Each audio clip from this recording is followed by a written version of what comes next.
You ever think about stress? Like, we all have things that trigger us or set us off. Things that make us feel anxious or worried or irritated or even depressed. So 7th grade, I show up, I think this is gonna be a breeze, you know? I'm already a superstar athlete. I'm already headed to any league I want. And coach decides to start us out with a nice circuit run around the school. Now, for those of you who didn't go to my school, which is probably all of you, a circuit was just a nice short 1.8 mile loop around our building. So when coach said, hey, yep, we're gonna start with a nice 1.8 mile loop, and let me tell you, I did not like running at all. Started, it's okay, it's going okay. About a half mile in, I realized I couldn't breathe. And I was like, so I kept going, another quarter mile. Guys, I kid you not, I hid in the woods.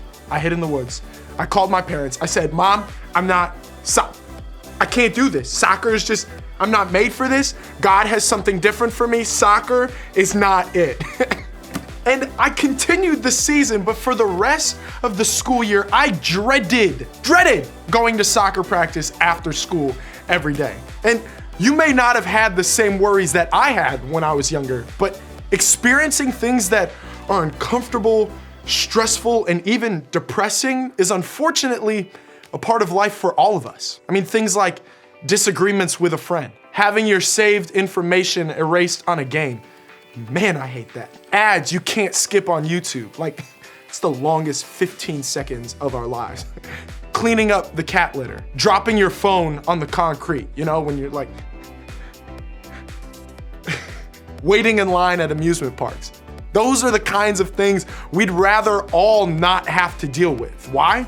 Because of the way they make us feel. And sometimes the stuff we don't want to deal with is small and it's easy to move past. I mean, if we get frustrated with ads on YouTube, we just don't watch them. You know, the 5 seconds and then skip. If we drop our phone, we just walk around with a broken screen for a while. If we really want to ride the roller coaster at the amusement park, we just wait in the long line. Problem solved, right? But sometimes the things we'd rather not have to face are bigger issues. These are the things that stress us out or upset us in ways so big that we just don't know how to deal with them. Things like the police showing up to our house because our parents are fighting again, a sibling struggling with drugs or alcohol, a friend lying to us over and over, feeling like we can't seem to get out of our depression, not being able to go on the trip at school because we're failing all of our classes, being dumped by our boyfriend or girlfriend, having to go back to school after a horrible rumor was spread about us on Insta, living through the coronavirus pandemic. These things are so much more painful. And because of that, they can make our feelings much more intense. And when we feel that deep depression, hurt, anxiety, fear, panic, pain, and shame, all of that, I think if we're honest, most of us don't know what to do with it. Maybe we try to do anything to not have to face it. We avoid it so we don't have to think about it or deal with the feelings or circumstances we're experiencing. Or maybe when we're experiencing these feelings, we do the exact opposite. We feel that deep depression and hurt and pain and anxiety to the point where those intense feelings feel like they take control over us. Maybe we don't try to avoid our feelings, but we don't really deal with our feelings either. We simply don't know what to do with what we feel, so we don't do anything at all. See, we all have different ways of dealing with what we feel. That's called coping. And coping is simply how we deal with the difficult circumstances, situations, or feelings in our lives. And there are usually two ways to deal or cope with what's happening in and around us: the helpful way or the unhelpful way. And helpful coping skills are so important. They give us ways to handle our emotions or process what we're dealing with so that we can not only feel better in the moment, but moving forward in the future too. Helpful coping skills are things we do that are good for us. They're healthy ways to deal with our feelings. So what are these coping skills that can help us through difficult situations we face? Well, there are several. So I asked some of my friends what they're using. Here's what they said. When I'm stressed, I work out. For me, it's playing piano. Play with slime, because who doesn't love playing with slime? And it makes fart noises.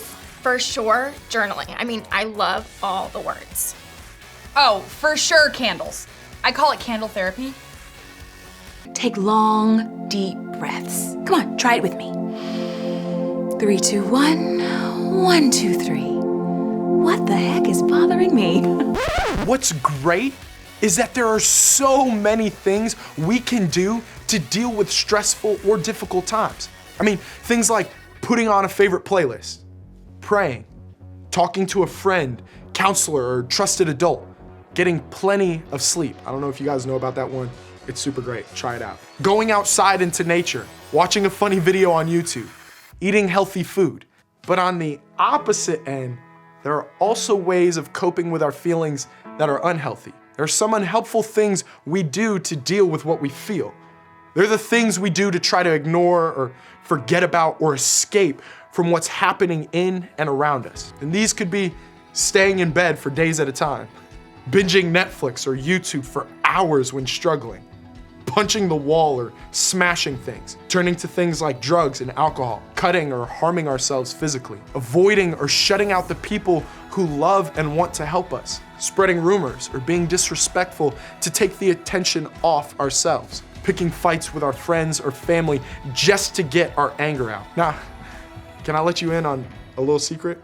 Everybody struggles with this. I mean, you, me, your parents, your group leaders, the people at school who seem to have it all together. Every single person struggles to choose healthy ways to deal with what we feel. And I think one reason for that is because coping can be difficult. Sometimes the stuff we turn to isn't all that bad. I mean, exercise, naps, video games, ice cream, Netflix, sleep, all those things can be helpful when we do them in healthy ways. But sometimes we use them in unhealthy ways, and that's when they can create more problems. Coping in unhealthy ways can hurt us more than it helps us.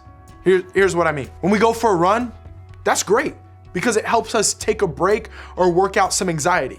But when we run 4 times a day to avoid our anxiety, that's when it could lead to harm for us physically. When we watch a couple hours of Netflix to make ourselves laugh when we're sad, that's awesome. But when we watch Netflix for 24 hours straight because we don't want to deal with what's making us sad, that's not as okay. When we take a nap because we're overwhelmed, I love me a nap. That's helpful because it can re-energize us. But when we sleep all day and don't get out of bed, that's not so helpful. See, the problem with all the unhealthy ways to cope is that they only work for a moment. I mean, sure, you might feel better in that moment, but at the end of the day, that feeling you're working through, it's still there. That circumstance or struggle didn't change or just go away. It's not gone just because you tried not to think about it for a few hours. Depending on how you choose to cope, it's possible to end up with an even bigger issue to deal with. And that's because unhealthy coping doesn't help you in the long run. And honestly, this type of coping doesn't really help you deal with what you're experiencing. And the reality is, you're going to face difficult circumstances and big feelings for the rest of your life. Like, for the rest of your life. That's why it's so important to think about healthy ways to cope now as a middle schooler. I want that for you, but more than that, so does God. We can find a lot of examples and wisdom about how to handle those things in the Bible. These are real words written by real people who dealt with real feelings. So in other words, they get it. I want to jump into a book of the Bible that's found in the Old Testament, which is the portion of the Bible written before Jesus lived on earth. And this particular book is called Lamentations because a lamentation is a way to express deep grief or pain or sorrow.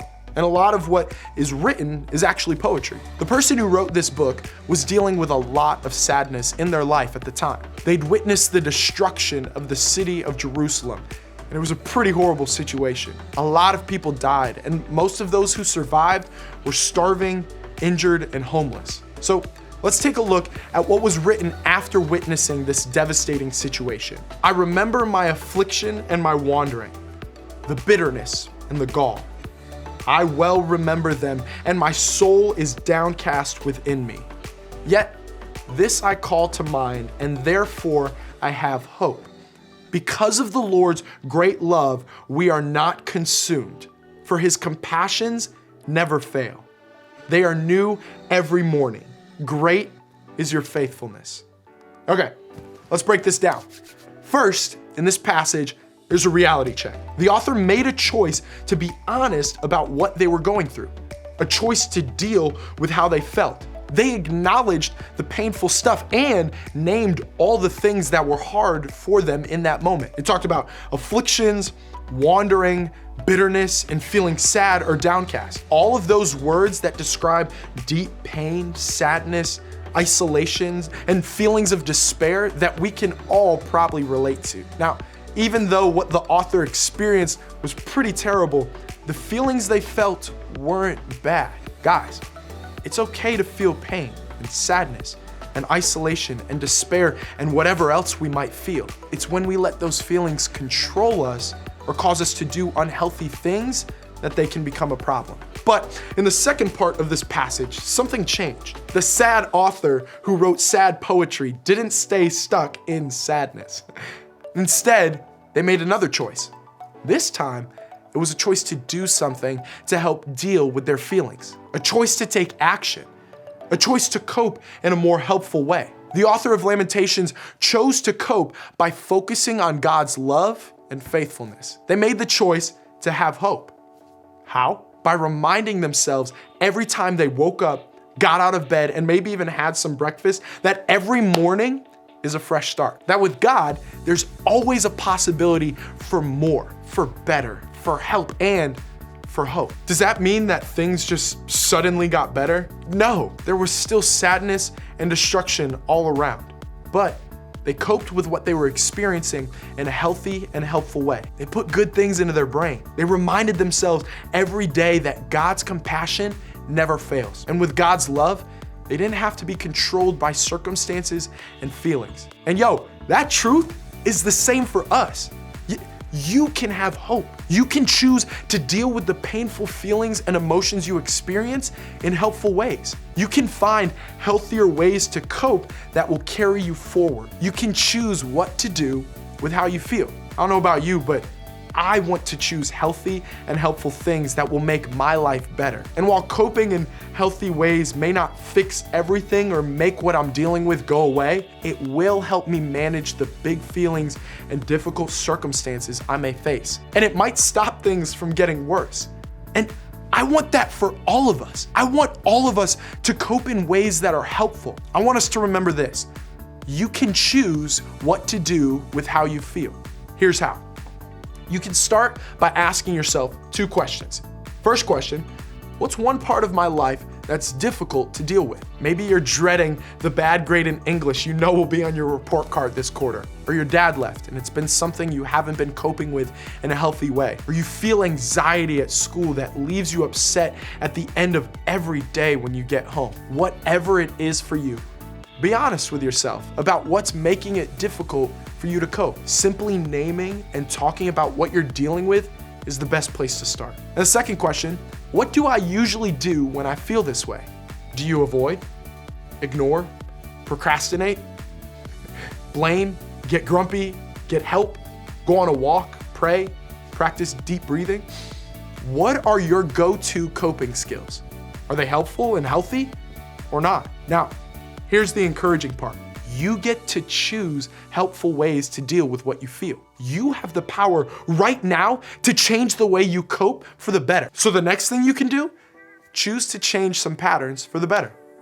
Instead of shutting down, talk to your group leader. Instead of binging Netflix, give yourself a time limit. Maybe take a 1-hour break from the assignment that's stressing you out instead of procrastinating for days. Set an alarm to remind you when the break time is over. Try listening to a worship playlist or writing down a prayer or looking up some verses in the Bible to help you shift your focus to what you know to be true about God and how he feels about you. Whatever it is, make just one small step forward toward a healthier way of coping. And remember, this isn't a one-time fix. Like the author of Lamentations said, you'll need God's help on the daily sometimes. So ask for it. Let that be one of your first steps to helpful coping. If you're struggling to know where to start, maybe begin where the writer of this scripture did. Shift your focus to what you know to be true about God and how he feels about you. When you find yourself facing overwhelming feelings or hard challenges, focus on God. Ask for his help. Remember what is true about how he feels about you. How does God feel about you? Yo, he loves you so much, exactly how he made you. He created you just the way you are. He gave you your abilities and things that you love. And he loves being your friend. Also promises that he's working for good in everything that you're going through, even if it's really, really hard. He says that he'll never leave you. He loves you too much to leave you. He's with you right now, and his heart is filled with love for you. He's your biggest fan. And this is what's true about your life. But when you're going through something hard, it can take up a lot of your brain space. So try to take over some of that space with these things that are true. That can be your first step toward healthy coping. Now, let me stop here and say that for some of you, this isn't so simple. Maybe the behaviors you're using to cope are more than just unhealthy. They're harmful. They're hurting you and leading you down a difficult path. Or maybe the coping skills you have are there for a reason, because your home is unsafe or unstable. Your circumstance just isn't good, and you need a place to go or a way to avoid it. If that's you, please know we want to help you through that. Talking to your group leader or a trusted adult who can help you deal with whatever you're facing is a way to start to get the help you need. Please know this is a safe place for you to do that. And remember, you can choose what to do with how you feel.